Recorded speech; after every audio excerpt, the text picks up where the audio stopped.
The morning light filtered through the grand windows of Rosewood Mansion in Westchester County, New York, casting long shadows across the marble floors that seemed to echo with emptiness rather than I'm elegance. afraid to hand in my resume. Will they Eight-year-old want Michael me?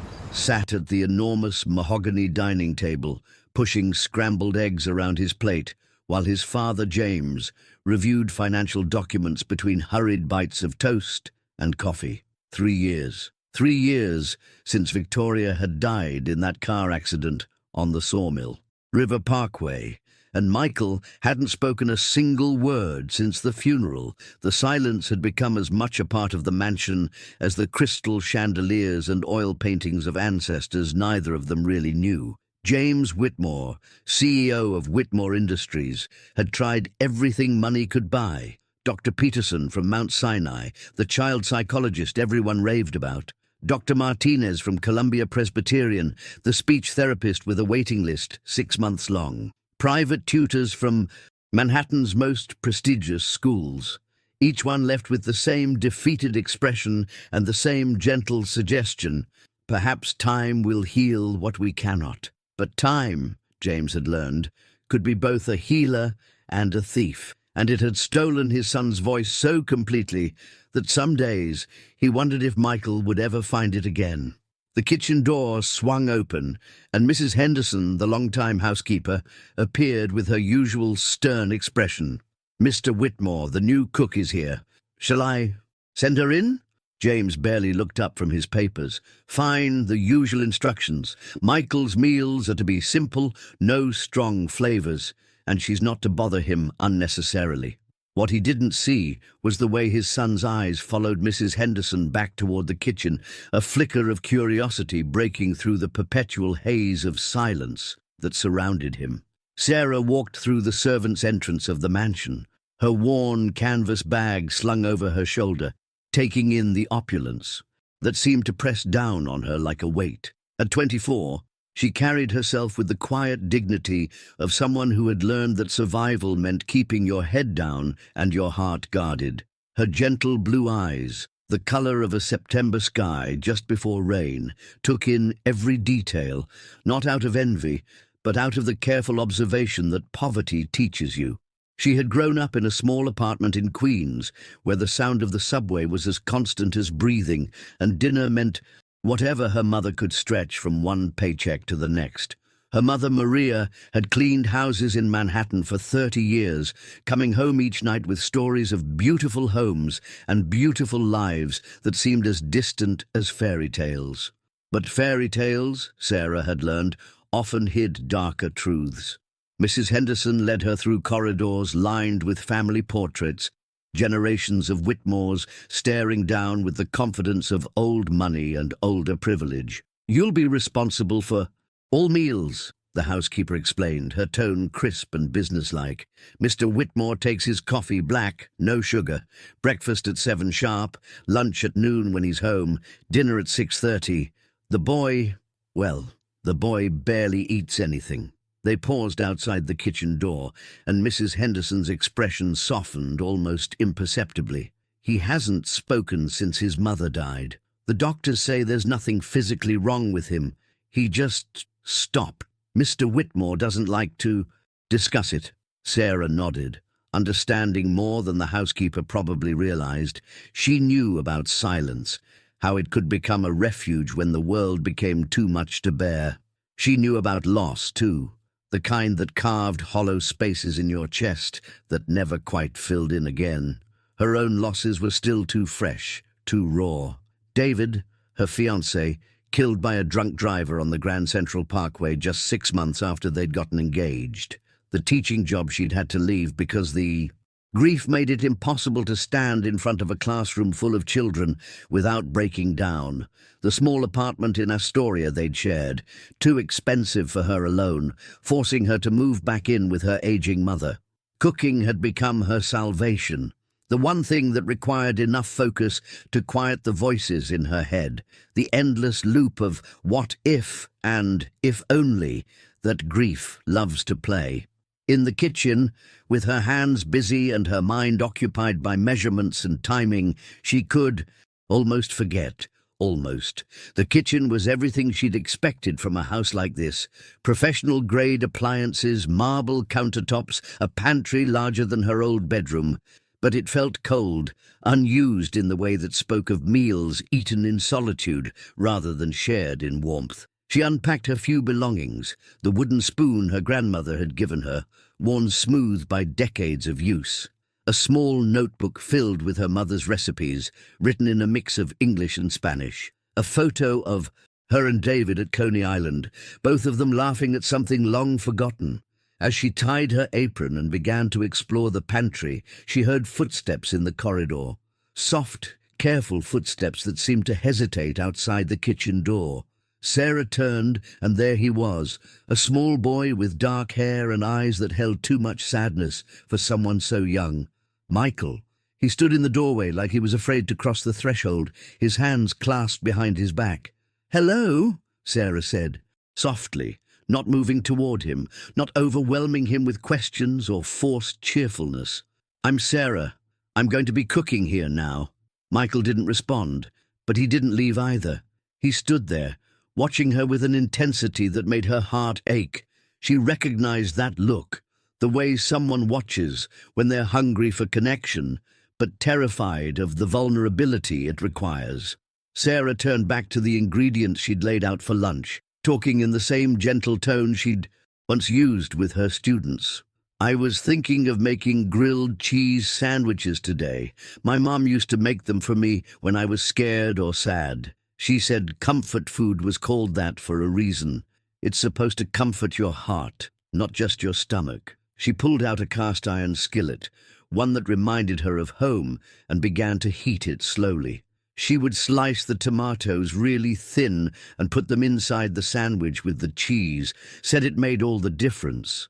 And she'd always cut the crusts off, because she said food should be as gentle as love.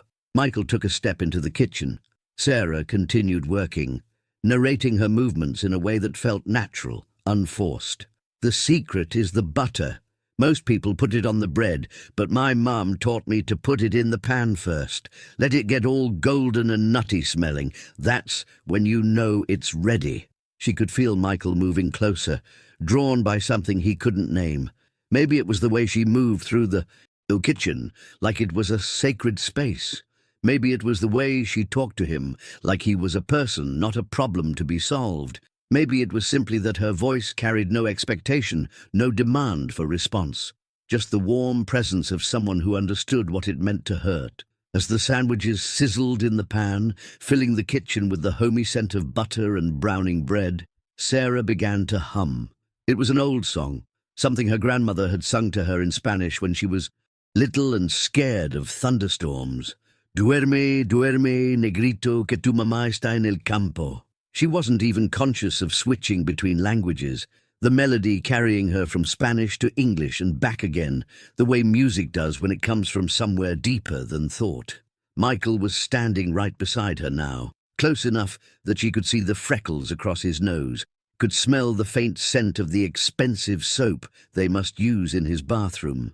When she glanced down at him, she saw something that made her breath catch. His lips were moving, silently forming words in a language she couldn't identify. She didn't say anything, didn't break the spell by acknowledging what she'd seen. Instead, she just kept humming, kept cooking, letting the moment exist without pressure or expectations. When the sandwiches were done, she cut them into triangles and placed them on a plate with some apple slices and a glass of milk. She set the plate on the kitchen island and stepped back, giving Michael space. "There you go," she said simply. "If you don't like it, that's okay. Sometimes it takes a while to figure out what tastes like home." Michael looked at the sandwich, then at her, then back at the sandwich. Slowly, he picked up one of the triangles and took a bite. His eyes widened, not with surprise, but with something deeper, recognition maybe, or relief. He ate the entire sandwich in careful, deliberate bites, and when he was finished, he looked up at Sarah and mouthed two words, "Thank you," in English. Then he turned and walked out of the kitchen, leaving Sarah standing there with tears in her eyes and the sudden, terrifying hope that maybe, just maybe, she hadn't lost her ability to reach a child after all. But hope, she knew, was a dangerous thing. It made you believe in possibilities that could break your heart all over again. And Sarah's heart had been broken enough for one lifetime. Still, as she cleaned up the kitchen and prepared for dinner, she found herself humming that old lullaby, the one that seemed to carry magic in its melody. And for the first time in months, the silence didn't feel quite so heavy. Have you ever met someone who changed your life without saying a word? Tell us in the comments below, and don't forget to like this story if it touched your heart. What city are you reading from? We love hearing from our readers around the world. The weeks that followed brought subtle changes to the rhythm of Rosewood Mansion. Sarah arrived each morning at 6:30, an hour before she was required, because she discovered that the kitchen felt most peaceful in the early morning light. It was during these quiet moments that she could cook with the kind of attention that transformed simple ingredients into something approaching love. Michael had begun appearing in the kitchen doorway each morning, drawn by the sounds and smells of breakfast preparation. He never spoke, but his presence had become as regular as sunrise, and Sarah found herself cooking with him in mind, adjusting flavors, adding touches she thought might appeal to a child who had forgotten how to trust the world. She learned his preferences through careful observation. He liked his pancakes slightly sweet, but not too fluffy, his eggs scrambled soft with just a hint of cheese, his toast cut diagonally, because triangles somehow felt safer than squares. She learned that he was drawn to foods with stories. The oatmeal her grandmother made with cinnamon and brown sugar, the French toast her mother had called pan dulce, even though it wasn't quite the same as the Mexican sweetbread they sold in Queens. But it was the languages that truly caught her attention. Sarah had studied linguistics at Queen's College before life had derailed her plans. She recognized the lip movements, the facial expressions that accompanied different language patterns. Michael wasn't just moving his mouth randomly, he was forming real words, real sentences, in languages that seemed to shift and change like music. One morning, as she kneaded dough for fresh bread, she began to speak softly in French, simple phrases about the weather, the texture of the dough, the way the morning light fell across the counter. She watched from the corner of her eye as Michael's entire body language changed, his posture straightening with attention. The next day, she tried Spanish, then Italian. Each time, she saw the same response, a quickening of interest, a lean forward that suggested understanding. James Whitmore remained largely absent from these morning rituals. He left for his office at 7:15 sharp, rarely seeing more of his son than a glimpse at the breakfast table. Sarah began to understand that this wasn't cruelty so much as survival, a man so overwhelmed by his inability to reach his child that he'd stopped trying altogether. But Sarah had learned something about survival too. Sometimes it meant staying when others left. Sometimes it meant speaking when others had given up on listening. The breakthrough came on a Thursday morning in early October. Sarah was preparing fresh pasta for lunch, rolling the dough thin and cutting it into delicate ribbons. She was humming again, a habit that had returned to her in this kitchen when she became aware that someone was humming along. Michael stood beside her, his small voice joining hers in perfect harmony. Not just humming, but adding words, soft, melodic words, in what sounded like Italian. Sarah's hands stilled on the pasta cutter. She turned to look at Michael, afraid that any sudden movement might break whatever spell had been cast.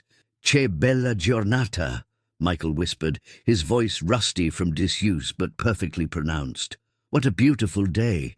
Sarah's heart hammered in her chest. She forced herself to respond naturally, switching to Italian, as if this were the most normal conversation in the world. "Sì, è una giornata bellissima. Ti piace la pasta?" "Yes, it's a beautiful day. Do you like pasta?"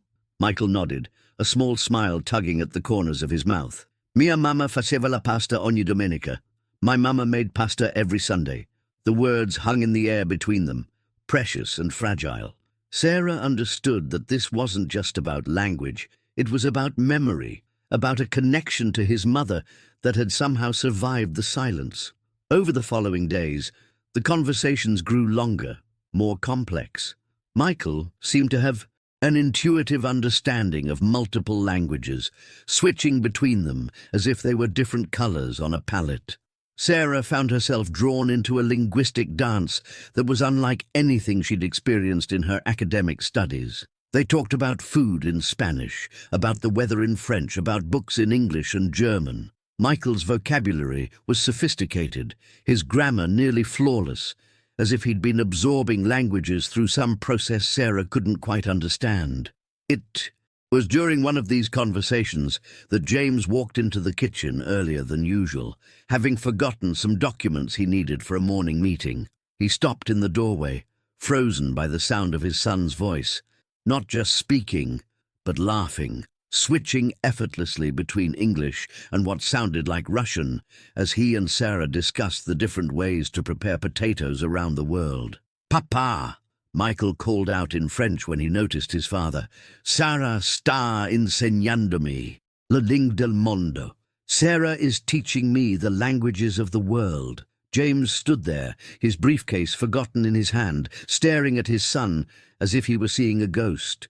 Sarah felt the moment crystallize, understanding that everything was about to change. "How long?" James asked, his voice barely above a whisper.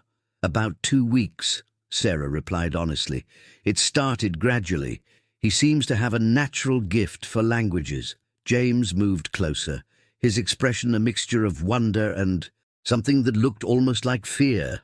"The doctor said, they said there was no indication that he would." "Papa, non essere triste," Michael said gently, switching to Italian. "I wasn't ready to talk before, but Sarah makes it safe." The word safe seemed to hit James like a physical blow. He sank into one of the kitchen chairs, and Sarah saw him clearly for the first time, not as the distant wealthy employer, but as a father who had been drowning in his own helplessness. "What did I do wrong?" he asked, and the vulnerability in his voice made Sarah's chest tighten. Michael walked over to his father, placing a small hand on his arm. "Non hai fatto niente di sbagliato, Papa. Sometimes sadness makes words hide. Sarah helped me find them again."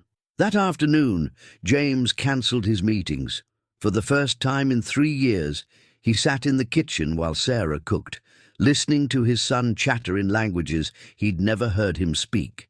He watched the easy interaction between them, the way Sarah seemed to know intuitively when to respond in which language, how to keep the conversation flowing without overwhelming Michael. "How do you know so many languages?" James asked Sarah during a quiet moment when Michael had gone to wash his hands for lunch. Sarah paused in her stirring, considering how much to reveal. "I studied linguistics in college. I was going to be a teacher." What happened? The simple question carried weight, they both understood. Sarah had learned that grief was like that. It could be summoned by the smallest inquiries, the gentlest probes into the places you thought you'd sealed off. "Life happened," she said finally. "Sometimes plans change." James nodded, recognizing the careful boundaries of someone who had learned to protect their pain. He understood about protecting pain. It had become his specialty. When Michael returned, he was carrying a small notebook and a pencil. "Sarah, puoi scrivere le parole per me?" "Sarah, can you write the words for me?"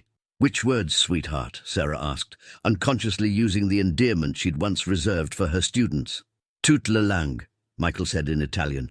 "Voglio ricordare tutto." "All the languages. I want to remember everything." That evening, as Sarah prepared to leave, James stopped her in the foyer. "I need to understand what's happening here," he said. "My son hasn't spoken in 3 years. 3 years of specialists and therapists, and now he's having conversations in languages I didn't even know he'd been exposed to." Sarah looked up at him, really looked at him for the first time. James Whitmore was 33, she guessed, with the kind of sharp-featured handsomeness that spoke of good genetics and better nutrition.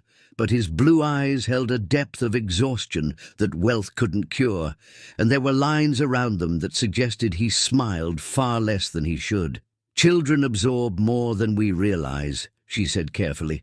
"Your wife, did she speak other languages?" James's expression tightened at the mention of Victoria. She was a diplomat's daughter, grew up all over Europe. She spoke 6 or 7 languages fluently. She used to sing to Michael in different languages when he was little. Understanding dawned in Sarah's chest, warm and sudden. "He remembers," she said softly. The languages, the songs, the connection to her. They were buried under the grief, but they weren't gone. "And you brought them back?" "I just listened," Sarah said. "Sometimes that's all anyone needs, someone who listens without trying to fix everything." James stared at her for a long moment, and Sarah felt something shift between them. A recognition, perhaps, of shared understanding about loss and the different ways people learn to survive it. "Would you consider staying later tomorrow?" he asked. "Having dinner with us? I'd like to understand more about what you're doing with Michael." Sarah hesitated. Dinner felt like crossing a line, moving from employee to something less defined and more dangerous. But the hope in his voice, the tentative possibility of a family learning to heal together, made it impossible to refuse. "All right," she said, "but I cook the dinner." For the first time since she'd met him, James Whitmore smiled. It transformed his entire face, making him look younger and infinitely more approachable. "I wouldn't have it any other way," he said. As Sarah walked to the subway station that evening, she found herself wondering what she was walking into. The Whitmore mansion had already given her back something she'd thought she'd lost forever, the ability to connect with a child, to feel useful and needed. But there were other things stirring, more complex emotions that she wasn't sure she was ready to name. Michael was healing, that much was clear. But healing was rarely a solitary process. Sometimes it required the kind of courage that only came from letting other people in, from trusting that the heart could expand rather than just break. And sometimes, Sarah thought as the train carried her through the autumn darkness toward Queens, healing meant accepting that love could come in forms you'd never expected, from people you'd never imagined, in languages you'd never thought you'd need to speak. What's the most beautiful word you know in another language? Share it with us in the comments. We love learning about the words that touch your heart. Don't forget to hit like if this story is speaking to you. Dinner at the Whitmore table was a revelation. For the first time in years, the massive dining room filled with conversation instead of silence. Michael chatted easily in a mixture of languages, explaining to his father the different words for delicious in Italian, Spanish, and German as they ate Sarah's homemade lasagna. Sarah had insisted on something casual. Comfort food, she'd told James, because this family needs comfort more than it needs formality. She'd prepared the meal the way her grandmother had taught her, with layers of meaning built into every ingredient. Ricotta mixed with fresh herbs from the mansion's neglected garden. Meat sauce simmered low and slow with wine and patience. Bechamel stirred with the kind of attention that could only come from love. James found himself watching Sarah as much as listening to his son. There was something about the way she moved through his space, confidently, but respectfully, as if she belonged there but didn't take it for granted. She answered Michael's questions with the patience of someone who understood that children's curiosity was sacred, and she included James in the conversation without making him feel like an outsider in his own home. "Sarah, raccontami della tua famiglia," Michael said, switching to Italian as he often did when the topic felt important. "Sarah, tell me about your family." Sarah paused, her fork halfway to her mouth. The in question was innocent, but it landed in territory she wasn't sure she was ready to navigate, especially not with James watching her with those perceptive blue eyes. "Ho una mamma che vive nel Queens," she said carefully. "I have a mother who lives in Queens. È una donna molto forte. She's a very strong woman. E tuo papà? And your father? È morto quando ero piccola," Sarah replied, her voice steady despite the familiar ache the admission brought. "He died when I was little." Michael nodded, solemnly processing this information with the gravity of a child who understood loss. "Mi dispiace. È difficile quando le persone che amiamo se ne vanno. I'm sorry. It's hard when people we love go away. The simple statement hung in the air, and Sarah felt her throat tighten. Out of the mouths of babes, her grandmother would have said. This 8-year-old boy, who had lost his own mother and lived in silence for 3 years, was offering her sympathy with the wisdom of someone 3 times his age. Yes, she said softly, switching back to English. It is hard, but we carry them with us, don't we? In the things they taught us, in the love they gave us. James watched this exchange with growing amazement, not just at his son's linguistic abilities, but at the depth of emotional intelligence Sarah seemed to be drawing out of him. Michael was discussing concepts that his expensive therapists had never been able to touch, and he was doing it with the natural ease of a child who felt safe, enough to explore difficult topics. After dinner, Michael asked if he could show Sarah his room. James expected her to decline. It was getting late, and she'd already stayed far beyond her usual hours, but she agreed, following Michael up the grand staircase with genuine interest. Michael's bedroom was a study in contradictions, expensive toys that looked barely touched, bookshelves filled with volumes that seemed too advanced for his age, and tucked away in one corner a collection of photographs that told the story of a happy family that no longer existed. Sarah studied the photos while Michael organized his language notebook, adding the new vocabulary they'd discussed at dinner.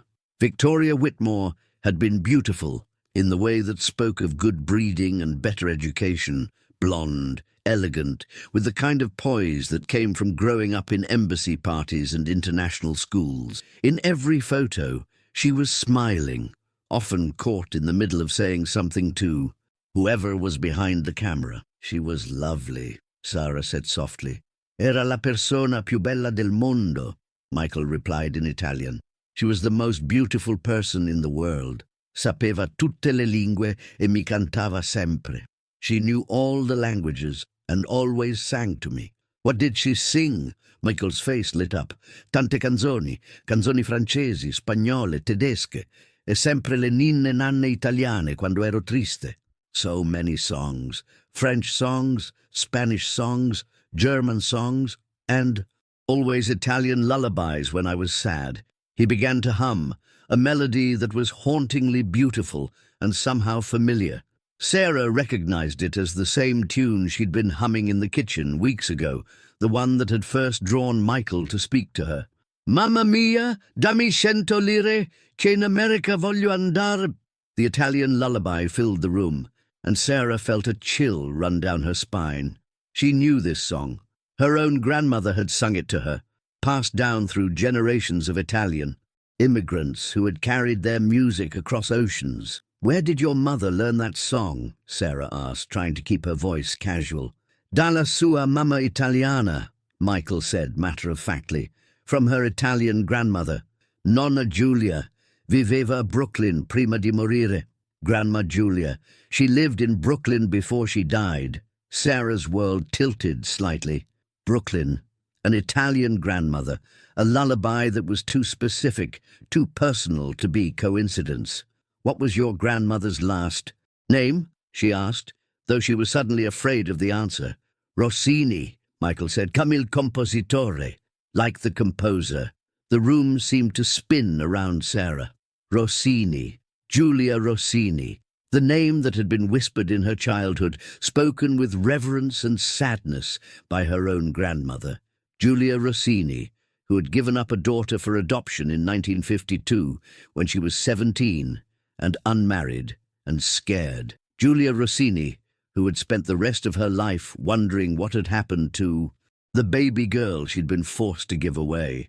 Giulia Rossini, who was Sarah's grandmother's sister, which would make Victoria Whitmore. Sarah sat down heavily on Michael's bed, her mind racing through the implications. If Victoria was Julia's daughter, and Julia was her great-aunt, then Victoria was her cousin, which meant Michael was her second cousin, which meant this child she'd been teaching, this boy who had somehow learned to trust her with his silence and his words, was family. Sarah, are you okay? Michael asked, switching to English, his young voice filled with concern. "I'm fine, sweetheart," Sarah managed, though she was anything but fine. Just, just thinking about something." The bedroom door opened and James appeared in the doorway.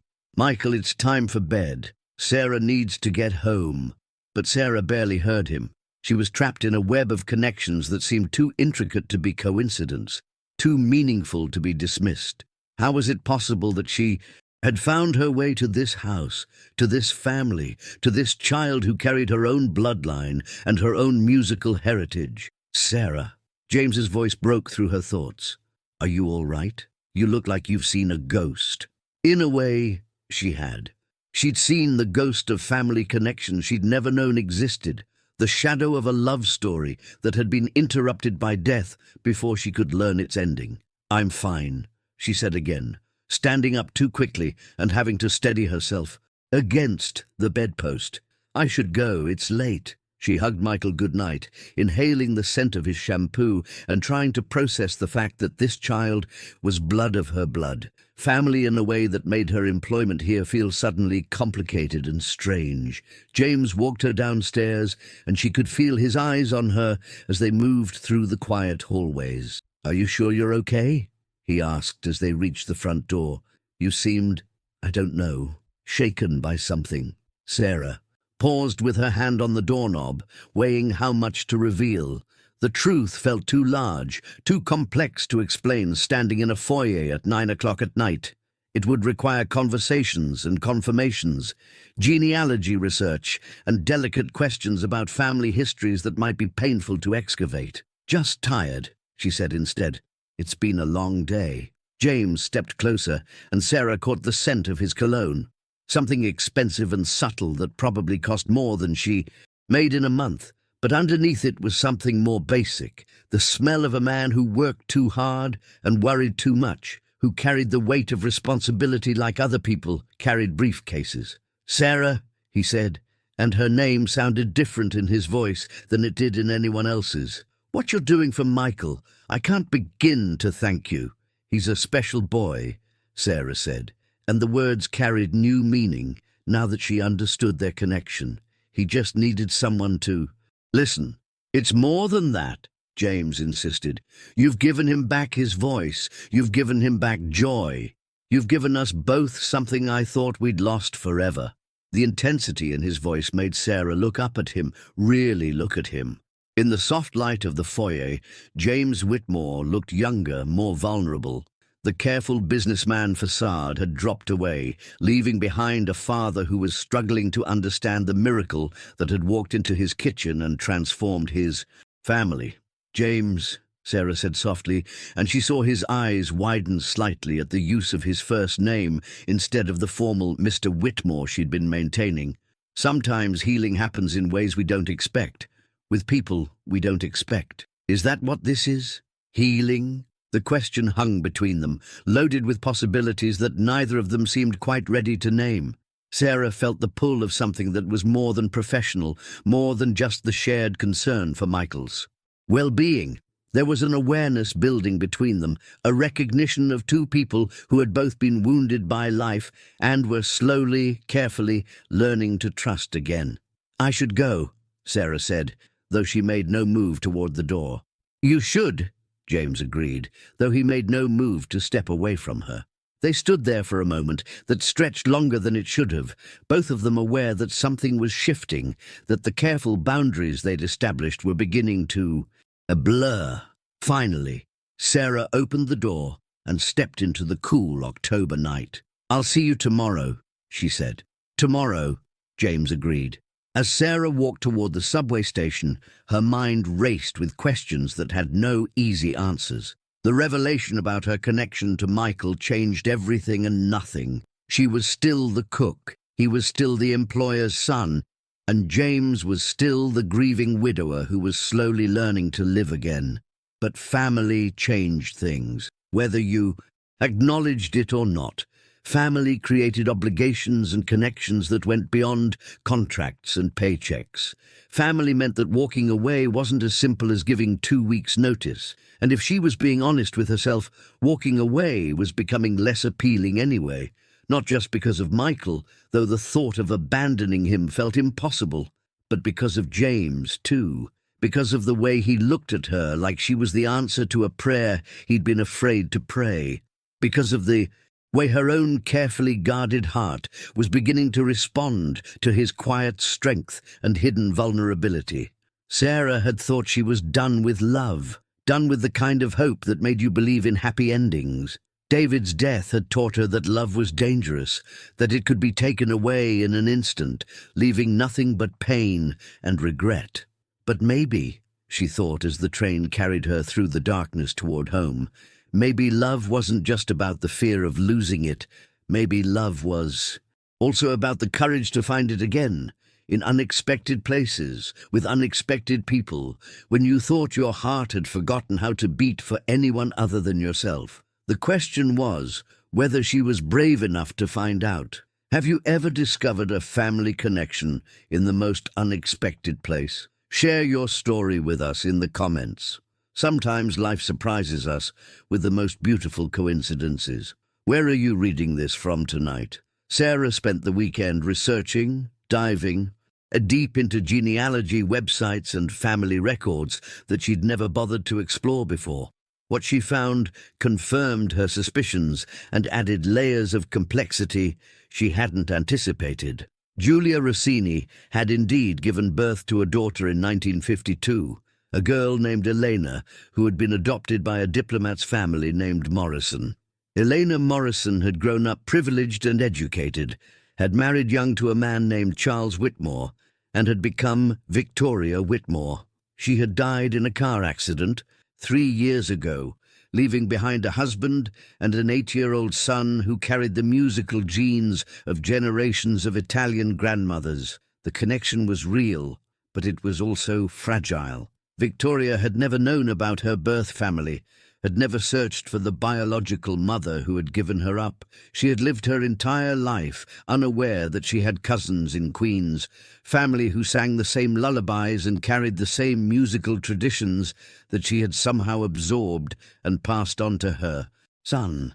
Sarah stared at the documentation spread across her small kitchen table in her mother's apartment, trying to decide what to do with this information. Did she tell James? Did she tell Michael? Did she keep the secret and continue working for a family she was related to without their knowledge? Her mother, Maria, found her there on Sunday morning, surrounded by papers and looking like she hadn't slept. "Mija, ¿qué pasa?" "What's wrong, daughter?" Sarah looked up at her mother, really looked at her. Maria Santos had worked her entire life cleaning other people's houses, supporting her daughter's education and dreams with the kind of quiet sacrifice that never made headlines. She was 62 now, with grey threading through her dark hair and hands that showed the wear of decades of hard work. "Mummy," Sarah said carefully, "tell me about Abuela's sister, the one who gave up the baby." Maria's expression shifted, became guarded in the way it always did when family secrets were mentioned. "Why do you want to know about that, Mija?" "Please, it's important." Maria sat down heavily in the chair across from her daughter, her eyes scanning the papers spread across the table. "Your grandmother's sister, Giulia, she was very young when she got pregnant. Different times then, Mija. No support for unmarried mothers, especially not Italian girls from poor families. What happened to the baby?" "Rich family adopted her. Giulia never saw her again, but she never stopped. Wondering. Used to cry sometimes, especially on the girl's birthday, would sing that old lullaby and wonder if her daughter remembered her voice." Sarah's throat tightened. "The lullaby about wanting to go to America." "See, that one. Why, Sarah? Why are you asking about this now?" Sarah took a deep breath and began to explain about the job, about Michael, about the languages and the music, and the impossible coincidences that had led her to discover a family connection she'd never known existed. Maria listened in stunned silence, her eyes growing wide, as Sarah explained about Victoria Whitmore, about the adoption records, about the little boy who sang Italian lullabies in a mansion in Westchester County. "Dios mio," Maria whispered when Sarah finished. "Giulia's grandbaby. She has a grandbaby, and he's been right there all along." Had, Sarah corrected gently. Julia died 5 years ago, remember? She never knew. But you know, Maria said, reaching across the table to grasp her daughter's hands. Mija, this is not coincidence. This is God, or fate, or whatever you want to call it. You were meant to find this family. What am I supposed to do with this information, Mummy? They don't even know I exist in their family tree. And now I'm starting to have feelings that are complicated enough without adding family dynamics to the mix. Maria's eyebrows rose. Feelings? For the father? Sarah felt heat rise in her cheeks. It's not. I mean, we haven't. He's my employer, Mummy. Aye, Mija, the heart doesn't care about employment contracts. Tell me about him. So Sarah did. She told her mother about James's quiet strength, about the way he looked at her like she was something precious and unexpected. She told her about the way her pulse quickened when he smiled, about the conversations that were beginning to extend beyond Michael's progress. She told her about the way grief had shaped them both, creating an understanding that felt deeper than attraction, more substantial than romance. "And the boy?" Maria asked. "What's he like?" Sarah's face softened completely when she talked about Michael, the way he switched between languages like other children switched between toys, his gentle nature, his obvious intelligence, his capacity for love despite the trauma he'd experienced, the way he had somehow learned to trust her with his silence and then with his words. "He's extraordinary, Mummy, and he's family." "Then you have to tell them," Maria said, firmly. "Family secrets are poison, Mija. They eat away at relationships from the inside. If you're going to build something real with these people, and it sounds like you already are, then it has to be built on truth." Monday morning arrived grey and cold, with the kind of November wind that promised winter was coming, whether you were ready or not. Sarah arrived at the mansion with a plan to tell James about the family connection, but her resolve wavered when she saw him in the kitchen, helping Michael with his homework at the breakfast counter. They looked so natural together, father and son bent over a worksheet, James patiently explaining a math problem, while Michael responded in a mixture of English and Spanish that made them both laugh. The scene was so domestic, so normal, that Sarah felt like an intruder just watching it. "Buenos dias, Sarah," Michael called out when he noticed her. "Papa is helping me with mathematics. Did you know numbers are the same in every language?" "Sí, mi amor," Sarah replied, falling easily into the multilingual flow that had become natural between them. "Numbers are universal, like music." James looked up at her, and Sarah felt that familiar flutter in her chest. He was wearing a blue sweater that brought out his eyes, and his hair was slightly messed from where Michael had been tugging at it while explaining something. "Good morning," he said, and there was something in his voice that made the simple greeting feel like more. "I was hoping we could talk today, after Michael gets on the school bus." Sarah's heart jumped. "About what?" "About this," James said, gesturing between them in a way that encompassed all the unspoken things that had been building over the weeks. "About what's happening here." Before Sarah could respond, Michael's school bus horn honked outside. The moment dissolved into the usual morning rush, backpack, lunch, kisses goodbye, reminders about after-school activities. But as James walked Michael to the door, he looked back at Sarah with an expression that promised the conversation they'd begun wouldn't be forgotten. When James returned to the kitchen, Sarah was standing at the counter with her hands pressed flat against the marble surface, trying to steady herself for what felt like several life-changing conversations rolled into one. "Sarah," James said, and there was something different in his voice, less formal, more uncertain. "I need to be honest with you about something." "I need to be honest with you too," Sarah said quickly before she could lose her nerve.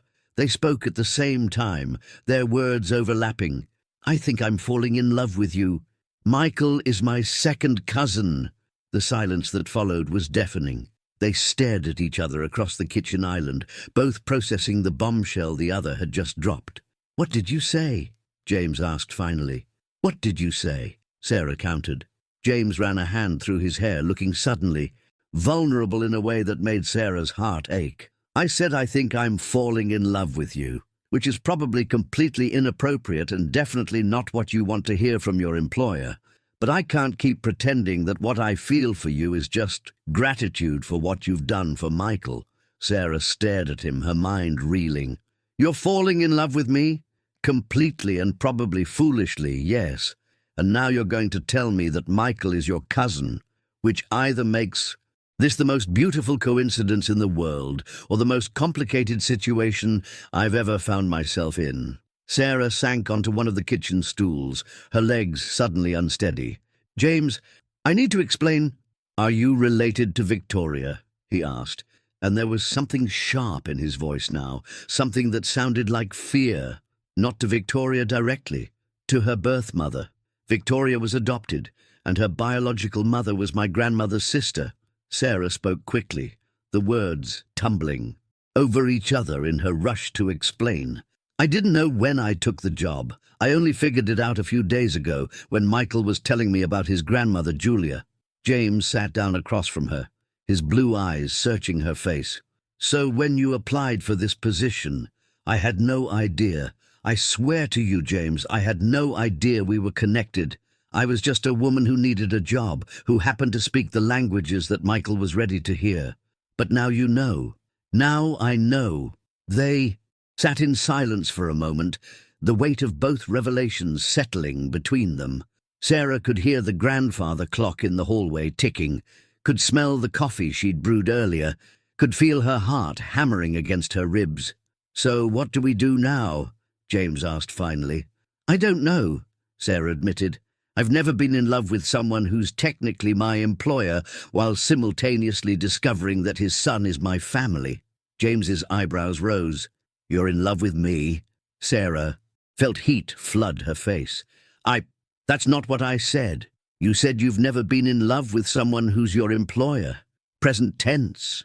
Sarah looked down at her hands, twisted together in her lap. "This is so complicated, James." "The best things usually are," he said softly. "Sarah, look at me." She raised her eyes to meet his, and the tenderness she saw there nearly undid her completely. "I don't care if it's complicated," James said. "I don't care if you're Michael's cousin or his fairy godmother or his long-lost anything. What I care about is that you've brought light back into this house. You've given my son his voice back. You've made me remember what it feels like to hope for something more than just getting through each day. James, I love the way you hum while you cook. I love the way you listen to Michael like everything he says is the most important thing in the world. I love the way you switch between languages like you're painting with words. I love that you see beauty in simple things and make them extraordinary." Sarah felt tears prick at her eyes. "You barely know me." "I know enough," James said firmly. "I know you're kind and patient and brilliant. I know you've been hurt, but you haven't let it make you bitter. I know you make the best grilled cheese sandwiches in the world, and you sing Italian lullabies like they're prayers. What about the family connection? What about the fact that I'm your employee?" James reached across the counter and took her hands in his. His fingers were warm and slightly rough, and Sarah felt something settle in her chest at the contact. "The family connection explains why Michael bonded with you so quickly," James said. "It doesn't change the fact that you're an extraordinary woman who's transformed our lives. And as for the employee thing," he smiled, and Sarah felt her heart skip. "I think we can figure out a way around that." "How?" "Well," James said, his thumb tracing across her knuckles, "you could quit being the cook and become the governess, or the nanny, or—" He paused, his eyes growing serious. "Or you could just become family. Really become family." Sarah's breath caught. "James, we've known each other for 2 months. I knew I loved Victoria after 3 weeks. James said quietly. "Sometimes the heart recognizes what it needs faster than the mind can accept it." "This is crazy," Sarah whispered. "Probably," James agreed. "Are you willing to be crazy with me?" Sarah looked into his eyes, those blue eyes that had become as familiar as her own reflection, and saw her future there. Not the safe, planned future she'd once imagined with David, but something richer and more complex. A future that included a brilliant, multilingual boy who was her blood and a man who looked at her like she was the answer to questions he'd been afraid to ask. "What about Michael?" she asked. "How do we explain this to him?" "We tell him the truth," James said. "All of it. That you're family, that we've fallen in love, that sometimes the most beautiful things happen when you least expect them." Sarah thought about her grandmother's sister, Julia Rossini, who had spent her whole life wondering about the daughter she'd given up, who had never known that her sacrifice had led to this moment, to love finding its way back to family in the most unexpected way. "Okay," Sarah said softly. "Okay? Okay, I'll be crazy with you," Sarah said, and for the first time in months, she felt like she was exactly where she was supposed to be. James smiled, the kind of smile that transformed his entire face, and leaned across the counter to cup her cheek in his hand. "Can I kiss you?" he asked. "You'd better," Sarah replied. When their lips met, it was soft and tentative at first, then deeper as they both realized that this was real, that this was happening, that love had found them in the most unlikely place, at the most perfect time. When they finally broke apart, Sarah was breathless, and James was grinning like a teenager. "So," he said, "want to help me figure out how to tell an 8-year-old polyglot that his cook is actually his cousin and also his father's girlfriend?" Sarah laughed, the sound bubbling up from somewhere deep in her chest. "When you put it like that, it sounds like the beginning of a very interesting fairy tale." "The best kind," James agreed, and kissed her again. "Have you ever felt like the universe was conspiring to bring you exactly what you needed? Tell us about the moments when love found you in the most unexpected ways." Don't forget to like if this story is touching your heart. The conversation with Michael happened that afternoon, over hot chocolate and homemade cookies in the kitchen that had become the heart of their unconventional family. Sarah had suggested they wait until the weekend, but James insisted that secrets had already caused enough complications in their lives. Michael sat at the counter, swinging his legs and chattering in French about something that had happened at school, when James cleared his throat in that particular way that meant serious conversation was coming. "Figlio," James said, using the Italian word for son that Michael had taught him. "Sarah and I need to tell you something important." Michael looked between them, his young face growing serious as he switched to English. "Are you in trouble, Sarah? Is that why Papa looks nervous?" Sarah felt her heart clench at the concern in his voice. "No, sweetheart, I'm not in trouble, but we did discover something pretty amazing that we want to share with you." "What kind of amazing?" Michael asked, his eyes lighting up with curiosity. Sarah took a deep breath, glancing at James for support before beginning. "You know how you told me about your Nonna Julia, your Mama's grandmother who lived in Brooklyn? See, she taught Mama all the Italian songs," Michael said, nodding. "Well, it turns out that Nonna Julia was my great-aunt, which means your Mama was my cousin, which means you and I are family, second cousins, actually." Michael stared at her for a long moment, processing this information with the solemnity of a child who understood that some discoveries changed everything. "We're family?" he asked finally. "Vera familia?" "Real family.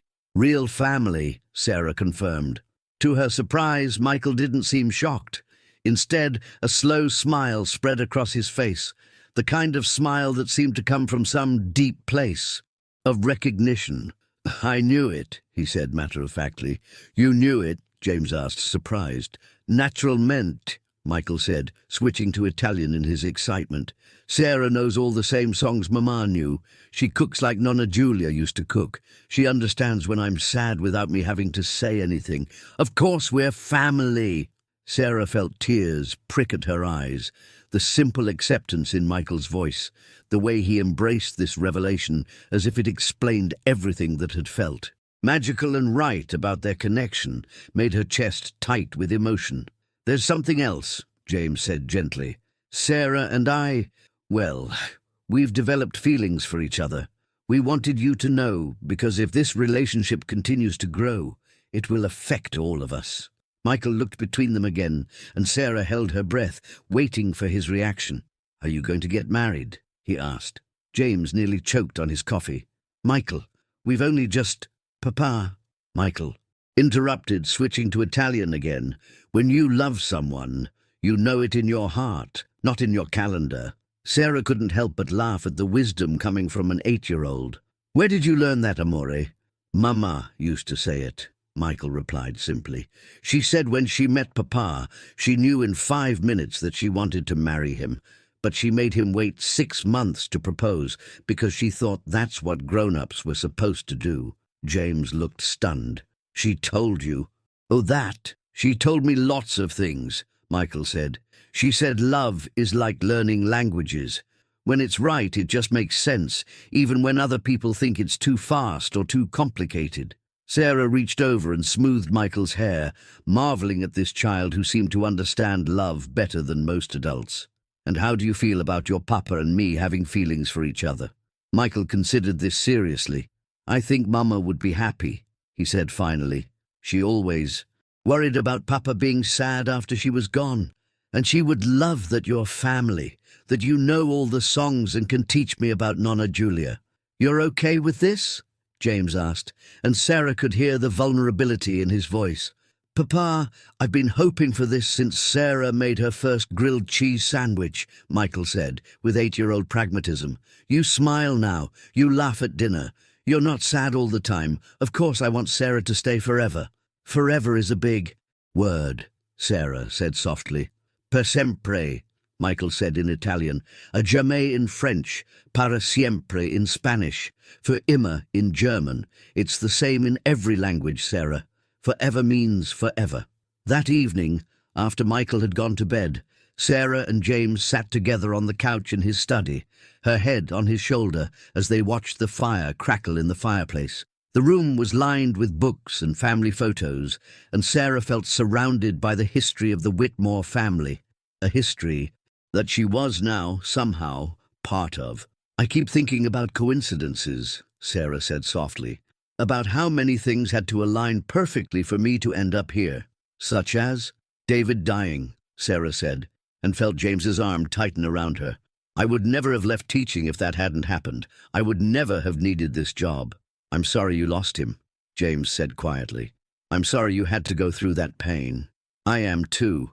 But if he hadn't died, I would never have— he found you. Or Michael. I would never have discovered this family connection. I would never have known that Julia's great-grandson existed." "Do you think she would have approved?" James asked. "Julia?" Sarah considered this. "I think she would have been amazed.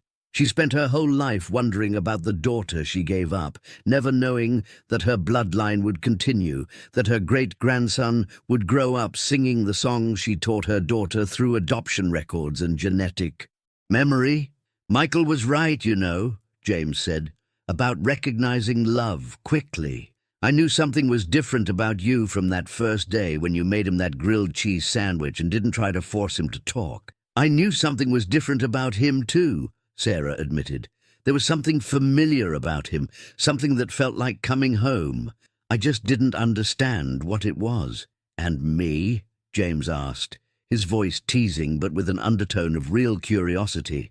"When did you know something was different about me?" Sarah turned to look at him, studying his face in the firelight.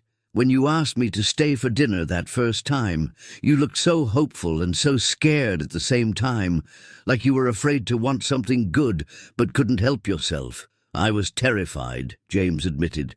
"Michael had been making progress with you that he'd never made with anyone else, and I was scared that if I acknowledged what was happening between us, it might mess up what was happening with him. And now? Now I think Michael might be wiser than both of us," James said, pressing a kiss to the top of her head. "He seems to understand that love doesn't diminish when it's shared. It multiplies." They sat in comfortable silence for a while, watching the fire and processing the magnitude of what had happened in a single day. Sarah thought about the phone call she'd have to make to her mother, about the conversations they'd need to have with Michael's school, about the practical implications of shifting from employee to family member to girlfriend. But mostly she thought about the impossible beauty of it all, how grief and loss had somehow led to love and belonging, how a family recipe for grilled cheese sandwiches had unlocked a child's voice, how Italian lullabies had bridged generations and continents to bring them all together. "James," she said softly. What happens next?" He was quiet for a moment, and Sarah could feel him, thinking, weighing his words carefully. "Next? I think we take it one day at a time," he said finally. "We let Michael adjust to the new dynamic. We figure out what this relationship looks like when it's not complicated by employer-employee boundaries. We learn how to be a family, all three of us. Is that what we are? A family?" "We're something," James said, and Sarah could hear the smile in his voice. "Michael's right that labels matter less than feelings. We're three people who love each other, who found each other in the most unlikely way, who somehow fit together despite all the reasons we shouldn't." Sarah closed her eyes, letting herself imagine a future that included more mornings in that kitchen, more multilingual dinner conversations, more evenings like this one. It was a future she'd never planned for, never expected, but one that felt more right than anything she'd ever experienced. "There's one more thing," James said, and something in his tone made Sarah sit up to look at him. "What?" James reached into his pocket and pulled out a small velvet box that made Sarah's heart stop completely. "James, no," she whispered. "We can't. It's too soon. It's too crazy." "I'm not proposing," James said quickly, though his eyes were dancing with mischief. "Open it." With trembling hands, Sarah opened the box. Inside was not an engagement ring, but a delicate gold chain with a small pendant, a musical note studded with tiny diamonds. "It was Victoria's," James explained, softly. "She wore it every day. She said music was the universal language, the thing that connected all people across all cultures. I thought you should have it, as family, as the woman who brought music back to this house." Sarah felt tears spill over as she touched the pendant with one finger. "James, I can't. This should go to Michael, or—" "Michael helped me pick it out of her jewelry box," James interrupted. "He said Mama would want you to have it because you understand about songs and languages and love." "Are you sure?" "I'm sure," James said, taking the necklace from the box and moving to fasten it around her neck. "Victoria would have loved you, Sarah. She would have been so grateful that Michael found family, that he found his voice, that he found someone who could teach him about the heritage she never got to know herself." As the pendant settled against Sarah's chest, she felt something shift inside her, a sense of belonging that went deeper than romance, deeper than attraction. This wasn't just about falling in love with James. This was about becoming part of something larger, something that had been broken and was now healing. "Thank you," she whispered. "Thank you," James replied, "for saving us both." They kissed then, slow and sweet, and Sarah tasted possibility on his lips. The future was still uncertain, still complicated, still full of questions they'd have to answer together. But for the first time since David died, Sarah felt like she was exactly where she belonged. Later that night, as she rode the subway home to Queens, Sarah fingered the pendant at her throat and thought about the mysterious ways that love worked in the world. How it could be lost and found, how it could skip generations and cross continents, how it could take forms you never expected with people you never saw coming. Tomorrow, she would call her mother and tell her about the revelations of the day. Tomorrow, she would start figuring out what it meant to be James's girlfriend and Michael's cousin, and part of a family she'd never known existed. But tonight, she was just a woman who had found her way home through a combination of chance and choice, grief and grace, cooking and courage. Tonight, that was enough. What's the most unexpected way love has entered your life? Sometimes the universe has the most beautiful timing. Share your story in the comments below. 3 months later, Sarah stood in the kitchen of Rosewood Mansion, though she'd long since stopped thinking of it as the mansion and started thinking of it as home, preparing dinner for a gathering that would have seemed impossible just half a year before. The kitchen island was covered with ingredients for a feast that represented the collision of cultures that had become their family's trademark. her grandmother's enchiladas, alongside her great-aunt's osso buco, fresh pasta made by hand alongside homemade tortillas, and for dessert, both flan and tiramisu, because Michael had insisted they needed options in both Spanish and Italian. Her mother, Maria, sat at the breakfast counter, helping Michael practice his latest linguistic acquisition, Portuguese, while James stood at the stove, learning to make sofrito under Maria's careful supervision.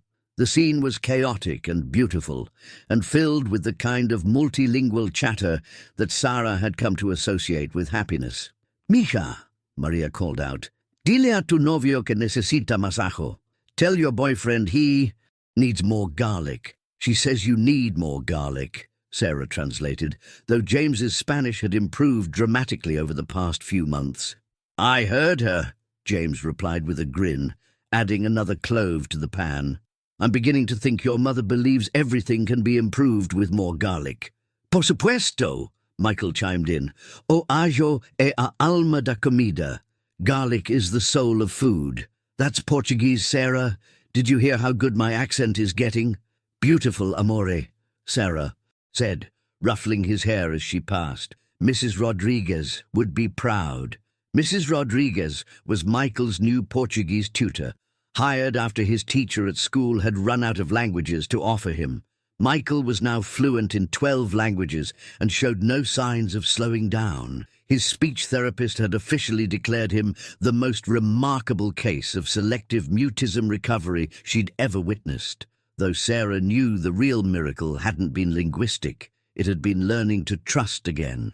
The front door chimed, and Sarah heard Mrs. Henderson's voice greeting the last guests to arrive. Sarah wiped her hands on her apron and hurried to the foyer, where she found Dr. Peterson and Dr. Martinez, the two specialists who had worked with Michael during his silent years, standing with small gifts and bemused expressions. "Doctors," Sarah said warmly, embracing them both. "Thank you so much for coming." "Are you kidding?" Dr. Peterson replied. "When James called and invited us to a dinner party to meet the woman who accomplished what we couldn't, I cleared my schedule immediately." "From what I understand," Dr. Martinez added, "you've managed to turn this young man into a walking United Nations of communication." As if summoned by the mention of his linguistic abilities, Michael appeared in the foyer, sliding in his socks on the marble floor and chattering excitedly in German to James, who followed close behind. "Guten Abend, Dr. Peterson, Dr. Martinez," Michael, and called out, switching seamlessly to English. "Did you know that welcome is said differently in every language, but the feeling is always the same?" The two doctors exchanged amazed glances. The last time they'd seen Michael, he'd been a silent, withdrawn child who communicated only through drawing and the occasional nod. Now he was a vibrant, confident boy who seemed to view languages as toys to be played with and shared. "Michael," Dr. Peterson said, crouching down to his level, "you sound wonderful. How many languages can you speak now?" 12, fluently, Michael replied proudly. "But Sarah says fluency isn't just about knowing words, it's about understanding hearts. So I'm working on the heart part, too." Dr. Martinez shot a look at Sarah that was part admiration, part curiosity. "And how did you manage this transformation? If you don't mind my asking, what's your background in child psychology?" "I don't have one," Sarah admitted. "I'm a linguist by training, but mostly I just listened. And I cooked. Sometimes healing happens around kitchen tables instead of in therapy offices." James appeared at her side, slipping his arm around her waist in a gesture that had become as natural as breathing. "Sarah's being modest," he said. "She didn't just teach Michael languages, she taught him that it was safe to have a voice again." The dinner that followed was everything Sarah had hoped it would be. The table in the formal dining room, which had sat empty and echoing for 3 years, now buzzed with conversation in multiple languages.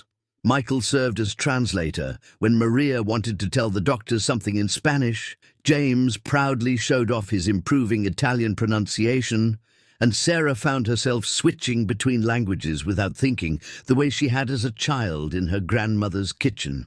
During the main course, Dr. Peterson cleared his throat and raised his wine glass.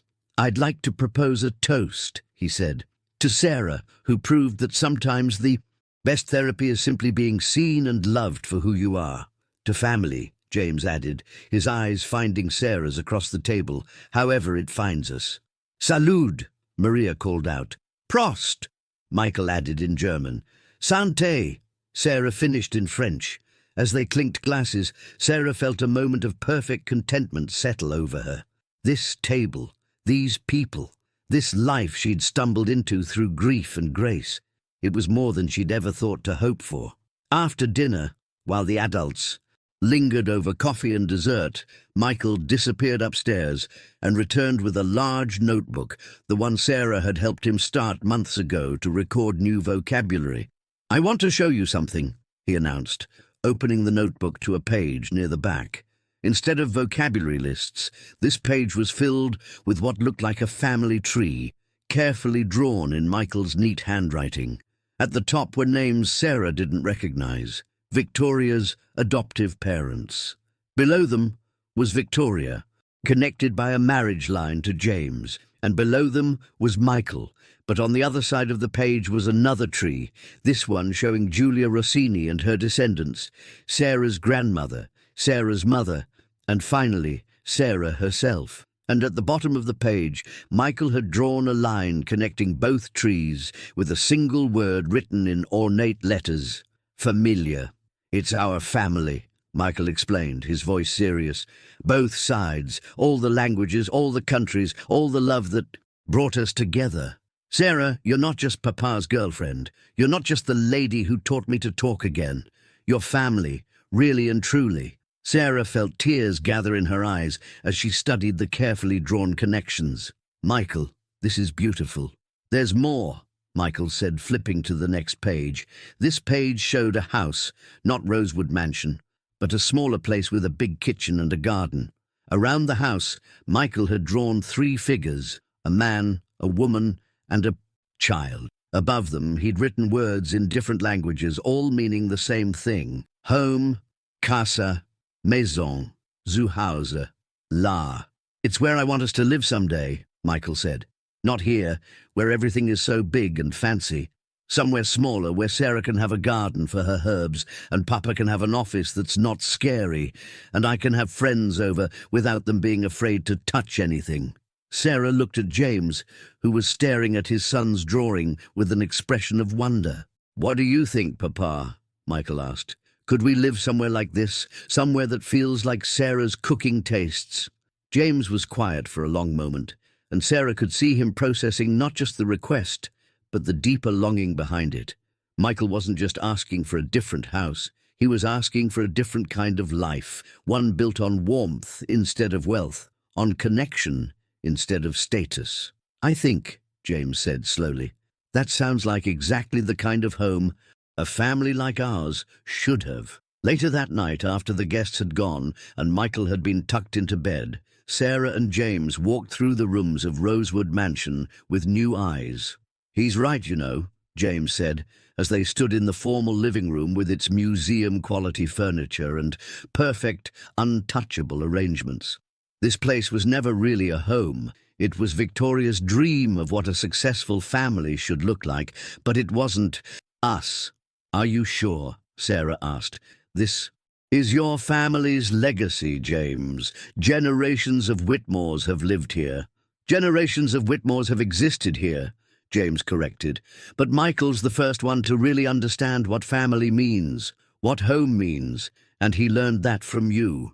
Sarah looked around the grand room, trying to imagine it filled with the kind of life Michael had drawn. Friends visiting, languages mixing, the comfortable chaos of people who belonged to each other completely. "Where would we go?" she asked. "I don't know," James admitted. "Somewhere with a kitchen big enough for you to teach Michael to cook. Somewhere with a yard where he can play soccer with friends who aren't intimidated by marble floors and crystal chandeliers. Somewhere that feels like the family we've become instead of the family we inherited." "What about your work, your company?" James smiled, the expression transforming his face in the way that still made Sarah's heart skip. Whitmore Industries will survive without me. Micromanaging every detail from a Manhattan office. The 21st century has some advantages. I can run a company from anywhere with decent internet. They ended up in Michael's room, standing in the doorway watching him sleep. His language notebook was on the nightstand, open to a page where he'd been practicing writing "I love you" in all 12 of his languages. "Ti amo," Sarah whispered in Italian. "Je t'aime," James replied in French. "Te amo," they said together in Spanish, and then dissolved into quiet laughter at their own ridiculousness. "We're really doing this, aren't we?" Sarah asked. "Building a life together, changing everything." "We've already changed everything," James pointed out. "Michael's talking, you're wearing my wife's necklace, and I'm learning to make sofrito from your mother. The question is whether we're brave enough to admit that what we've built is worth making permanent." Sarah touched the pendant at her throat, Victoria's musical note, which had become as much a part of her as her own heartbeat. "I keep thinking about what Michael said about love being like languages. When it's right, it just makes sense." "Does this make sense to you?" James asked, his voice soft in the darkness of the hallway. Sarah thought about everything that had brought her to this moment. David's death, the teaching job she'd lost, the desperate need for employment that had led her to respond to a classified ad for a cook, the coincidences that weren't really coincidences, the family connection that had been waiting to be discovered, the child who had needed exactly what she had to offer and had given her exactly what she needed in return. "It makes perfect sense," she said. "All of it. Even the parts that hurt. Especially the parts that hurt." James reached for her hand, and Sarah felt the familiar warmth of connection that had been building between them for months. "So what happens next?" he asked. "Next," Sarah said, "we wake up tomorrow and start looking for a house with a big kitchen and a garden. We figure out how to be a family in a place that was built for family instead of inherited like a museum piece. We let Michael teach his friends Portuguese in our backyard, and we learn to be ordinary people who love each other extraordinarily well." "And us?" James asked. "What happens with us?" Sarah turned to face him fully, and in the soft light from Michael's nightlight, she could see the question in his eyes, the same question that had been building between them for weeks. "What do you want to happen with us?" she asked. James was quiet for a moment, and Sarah could see him choosing his words carefully. "I want to marry you," he said simply. "Not because it's expected, not because Michael needs a mother figure, not because you're convenient or safe or any of the practical reasons people get married. I want to marry you because I can't imagine my life without your voice in my kitchen, your laugh at my dinner table, your hand in mine when I wake up in the morning." Sarah felt her breath catch. "James, I know it's fast," he continued. "I know we've only known each other 6 months, but Michael was right when he said that time doesn't matter when love is real. I loved Victoria after 3 weeks, and I was right to love her. I love you after 6 months, and I'm right to love you too." "What if I'm not ready?" Sarah asked, though even as she said the words, she knew they weren't quite true. "Then we wait," James said, without hesitation. "We wait until you are ready, until it feels right, until you're sure. I'm not going anywhere, Sarah. Neither is Michael. We're your family now, whether there's a piece of paper that says so or not." Sarah thought about the woman she'd been 6 months ago, lost, grieving, convinced that her capacity for love had died with David on the Grand Central Parkway. She thought about the woman she was now, surrounded by languages and laughter, part of a family she'd never expected. In love with a man who looked at her like she was the answer to prayers he'd been afraid to pray. "Ask me again," she said softly. "What?" "Ask me again. The question you want to ask." James's eyes widened as he understood what she was saying. He sank down on one knee right there in the hallway outside Michael's room, taking her hands in both of his. "Sarah Santos," he said, his voice trembling slightly. "Will you marry me? Will you build a life with Michael and me? Will you be my wife and his, the family and the heart of whatever home we create together?" Yes, Sarah said, the word coming out as part laugh, part sob. Yes, I'll marry you. Yes, I'll build a life with you.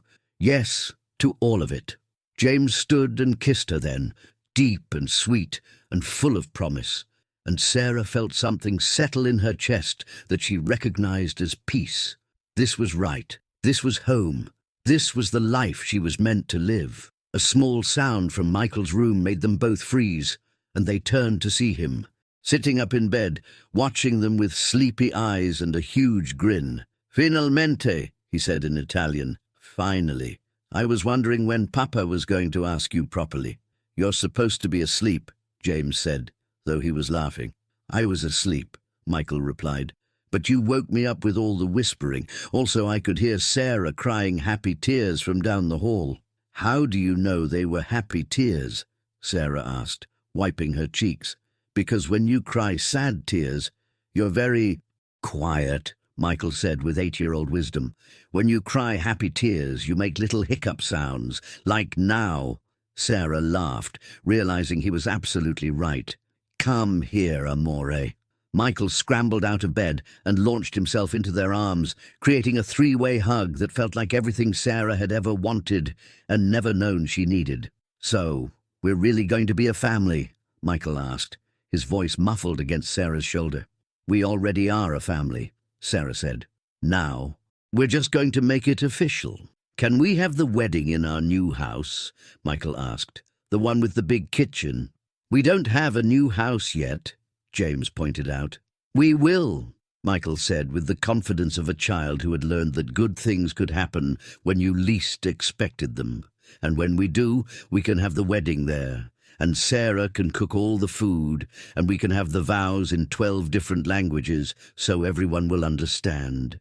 "12 languages?" Sarah asked. "One for each language I speak," Michael explained. "That way all the different parts of our family will be included, even the parts we haven't met yet." 6 months later, they did exactly that. The house they found was in Scarsdale, New York, close enough to the city for James's work, but far enough away to feel like a completely different world. It had the big kitchen Michael had drawn, with windows that looked out on a garden where Sarah could grow herbs and tomatoes. It had a yard where Michael could play soccer with the neighborhood kids, and a study where James could work without feeling like he was hiding from his life. Most importantly, it felt like home from the moment they walked through the front door. The wedding was small, just family and close friends gathered in their new living room, which was still mostly empty but filled with love and laughter and the sound of multiple languages blending together like music. Sarah wore a simple white dress and Victoria's musical note pendant. James wore a blue suit that brought out his eyes and a nervous smile that made Sarah's heart race. Michael served as ring-bearer and translator, switching between languages as different guests needed different words to understand the vows. When the minister pronounced them husband and wife, the cheer that went up included congratulations in English, Spanish, Italian, French, and Portuguese. When James kissed his bride, Michael shouted "Bacio" in Italian, which made everyone laugh and cry at the same time. During the reception, which consisted of a potluck of family recipes from 3 different cultures, Sarah found herself standing in her new kitchen, watching through the window as James and Michael played soccer in the backyard with her cousins from Queens, while her mother directed the cleanup in rapid-fire Spanish. This was the life she'd never known she wanted, messy and multilingual, built on love instead of logic, connected by choice instead of chance. Well, maybe a little bit chance, but mostly choice. "Mrs. Whitmore," a voice said behind her, and Sarah turned to find Michael grinning at her, grass stains on his dress pants and joy written across his face. "That's going to take some getting used to," Sarah said. "Signora Whitmore," Michael tried in Italian. "Better," Sarah agreed. "Mama Sarah?" he suggested tentatively. Sarah felt her heart expand in her chest. "Si, mi amor. Mama Sarah." Michael launched himself into her arms, and Sarah held him tight, this child who had taught her that love could be lost and found, that families could be created as well as inherited, that sometimes the most beautiful things happened when you stopped trying to control the story and started trusting that it would write itself. Through the window, she could see James walking toward the house, his hair messed from playing soccer, his tie loosened, his face bright with happiness. Behind him, the sun was setting over their new life, painting. Everything golden and possible. "Mama Sarah," Michael said, pulling back to look at her. "Si, carino.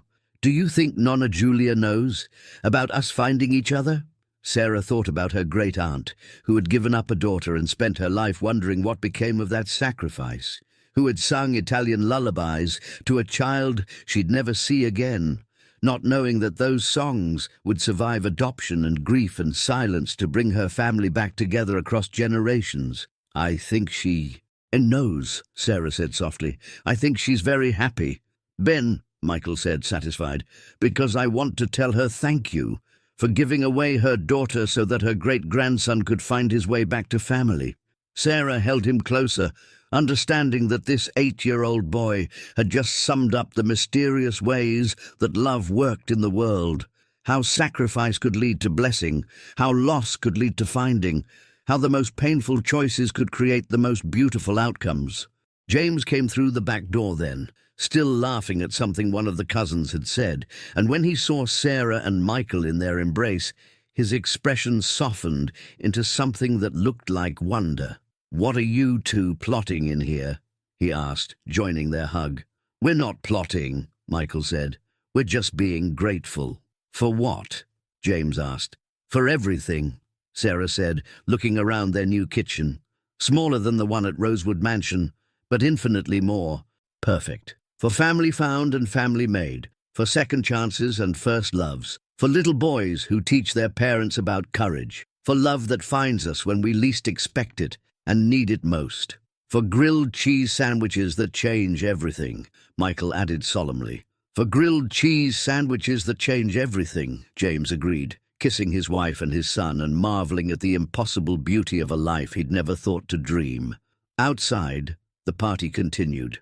Inside, a family held each other close and understood that they were exactly where they belonged, not because of money or status or the accident of birth, but because of choice and courage and the mysterious ways that love worked to heal what was broken and create what was needed. Sarah had thought her story ended when David died, when grief stole her voice and her purpose and her faith in happy endings. But she'd been wrong.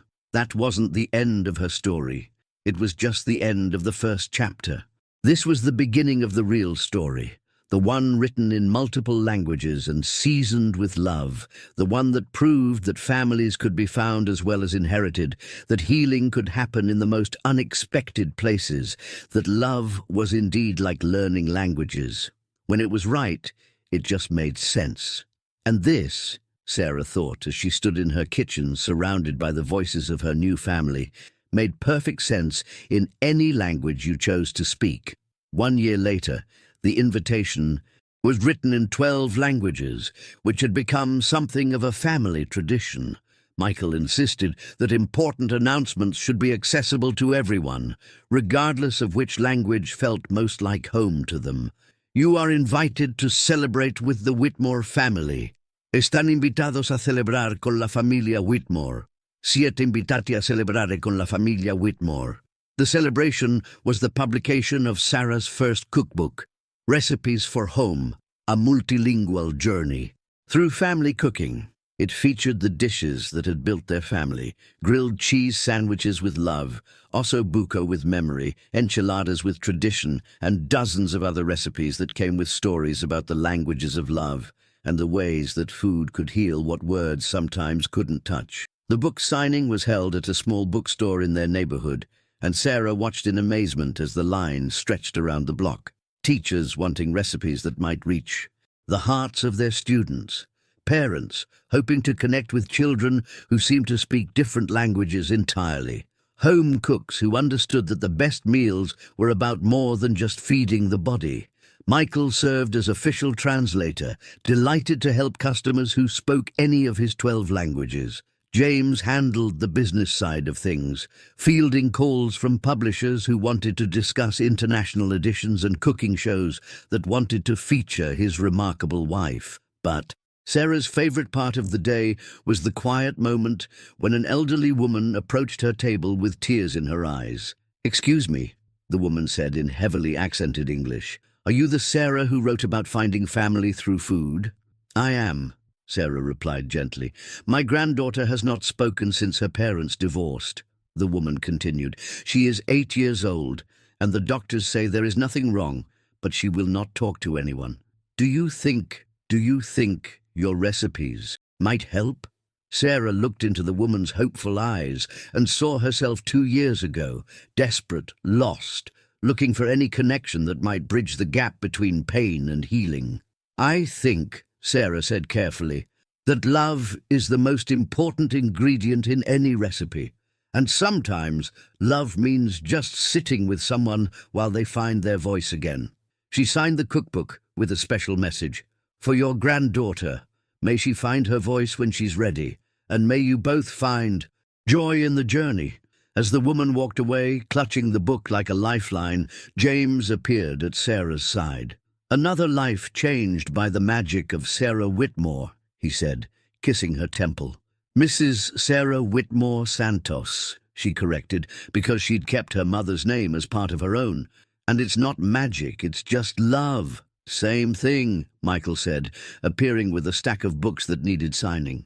"Love is the best magic there is." That evening, they drove home through the autumn darkness to their house in Scarsdale, where Maria was waiting with a dinner that smelled like childhood and dreams come true. As they sat around their kitchen table, the one that had become the heart of their home, Sarah looked around at the faces of her family and marveled at the journey that had brought them all together. "What are you thinking about, Mama Sarah?" Michael asked, because he'd gotten very good at reading the expressions on her face. "I'm thinking about stories," Sarah said, "about how we think we know how our story's supposed to go, and then life surprises us with something better than we ever imagined." "What's our story about?" Michael asked. Sarah considered this, looking at her husband who had learned to love again, at her stepson who had found his voice, at her mother who had gained a family she'd never expected. "Our story is about coming home," she said finally. "Not to a place, but to each other.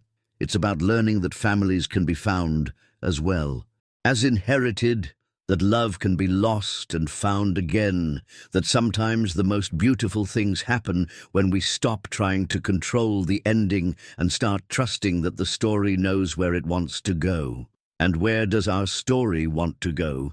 James asked, taking her hand across the table. Sarah squeezed his fingers, feeling the wedding ring that had become as much a part of her as breathing, and smiled at the man who had taught her that happy endings were really just happy beginnings in disguise. "Forward," she said simply. "Together, in whatever language love decides to speak next." Outside, the first snow of winter began to fall, dusting their garden with promise and possibility. Inside, a family created from choice and seasoned with grace continued their conversation in the language they'd learned to speak best, the language of belonging, of acceptance, of love, that was strong enough to survive loss and wise enough to recognize when it had found its way home. And in the kitchen where it all began, the scent of Maria's cooking mingled with the sound of laughter and the gentle music of 3 languages blending together like a lullaby, creating the kind of harmony that money couldn't buy and time couldn't steal. It was, Sarah thought as she listened to her family plan tomorrow's adventures in a mixture of English, Spanish, and Italian, exactly the kind of story she'd always hoped to live, even when she hadn't known she was hoping for it. The kind of story that proved that love, like the best recipes, got better when it was shared. Thank you for taking this journey with the Whitmore family. If this story touched your heart, please let us know in the comments below. We'd love to hear about the moments when love found you in unexpected ways, or the family recipes that have brought healing to your own table. Don't forget to like this story and subscribe for more tales of love, hope, and the beautiful ways that families are formed. Where are you reading? From tonight, we love connecting with readers from around the world. And if you have ideas for future stories that celebrate the power of love to heal and transform, please share them with us. Sometimes the best stories come from the hearts of the people who read them. Until next time, may your kitchen be filled with love, your table surrounded by family, however you find them, and your heart open to the unexpected gifts that life wants to bring your way.